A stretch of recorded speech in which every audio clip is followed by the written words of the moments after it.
Howdy folks, welcome to Bullish on Farming. Today's February 4th and it is minus 35, minus 40 with wind chill. And the cattle are just opened up some fresh bales. They had some more hay to eat down there, weren't quite done yet. But granted the weather, I wanted to be giving them fresh dry feed to endure this next 24 hours. And 4 bales is good for 2 days with these girls. But you know, consumption goes up when things are super cold. And I want these girls to have ample bedding because by 4 a.m. tonight, we're going to 0 degrees. Can you believe that? Minus 35 to 0 degrees in less than 24 hours. And the reason I want them to have plenty of bedding is because when you have that volatile temperature drop or rise, when it's going super cold to mild, you know, just like us, it's a good time to start developing runny noses and respiratory infections.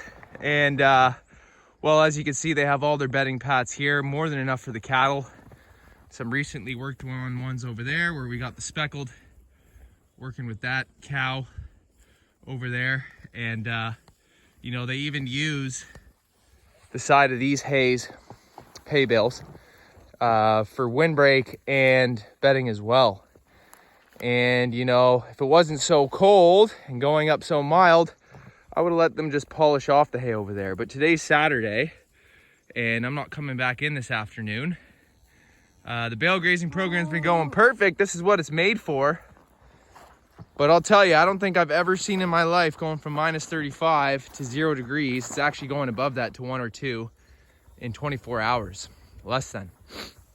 Absolutely incredible. But anyways, we won't talk about the weather too much. Not much to say here, folks. My hands are absolutely freezing. As you can see, the cattle are frosted over. And these two are going through a little bit of a wrestle when the fresh bales come out. They always decide who gets first servings. But you know, I am paying particular attention to the herd when I walk through them, because if we start getting some mucousy discharge from the nose, we want to be on top of that. And I just heard a dry cough over there. That happens. I mean, the weather we've had, it's quite common. Those of you who run cattle know that a dry cough can develop. But what we're really looking for is raspy coughs, repeated coughs, and you know, any other signs. Those two would be enough for me if I saw a cow coughing repeatedly. And if it sounded a little raspy, I'd take the temperature right away. And for this system, it's not difficult at all, because we just walk I just call the cattle out from the barn. No back fence, they just walk straight to it. That's where we got our chute. That's where I measure them up. And so, you know, this morning the truck had a hard time starting. Probably should have plugged it in. Here in Ontario, we barely plug in our vehicles. At least I don't. I lived out in Alberta, and that's a place where you need to plug in a bit more. But the point is, you know, I just had to drive out here and I didn't have to fire up any machines. Just move the wire, cut twine, and we're done. Make a little video and call it a day. Well, I do have 2 other groups, one other calf group that I'm bale grazing. And of course, you know, I got a group that's finishing right now and they're bale grazing. And then I got my own personal farm with a couple groups going on there. So keeping my hands busy.